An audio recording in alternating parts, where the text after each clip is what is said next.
नमस्कार मित्रांनो, मालिका विश्वातील एका नवीन अपडेटसह पुन्हा आपल्या चॅनलवर स्वागत आहे। मित्रांनो, स्टार प्रवाह ही वाहिनी आपल्या नवीन मालिकांसाठी नेहमीच चर्चेत असते। जुन्या मालिका बंद होत असतात आणि नवीन मालिका पुन्हा स्टार प्रवाह प्रेक्षकांच्या भेटीला आणत असते। आता स्टार प्रवाह वाहिनीवरील सुख म्हणजे नक्की काय असतं? या मालिकेतून घराघरात पोहोचलेली गौरी प्रेक्षकांना गौरीला भरभरून प्रेम दिले। आता ही लोकप्रिय अभिनेत्री प्रेक्षकांच्या आग्रहाखातीर पुन्हा एकदा प्रेक्षकांच्या भेटीला येत आहे।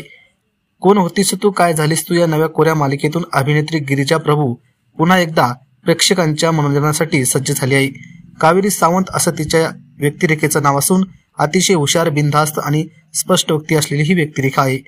कोण होतीस तू काय झालीस तू मालिकेतील कावेरी ही भूमिका साकारण्यासाठी गिरिजा प्रचंड उत्सुक आहेत। या भूमिकेविषयी सांगताना ती म्हणाली, स्टार प्रवाह माझी लाडकी वाहिनी आहेत। पुन्हा एकदा नवं पात्र साकारायची संधी दिल्याबद्दल स्टार प्रवाह वाहिनीचे आभार मानले आहेत। तर मित्रांनो, आपल्याला स्टार प्रवाह वाहिनीवरील ही नवीन कोरी मालिका पाहायला आवडेल का? कमेंट करा आणि मालिका विश्वातील अशाच नवनवीन घडामोडींसाठी आत्ताच आपल्या चॅनलला सबस्क्राईब करा।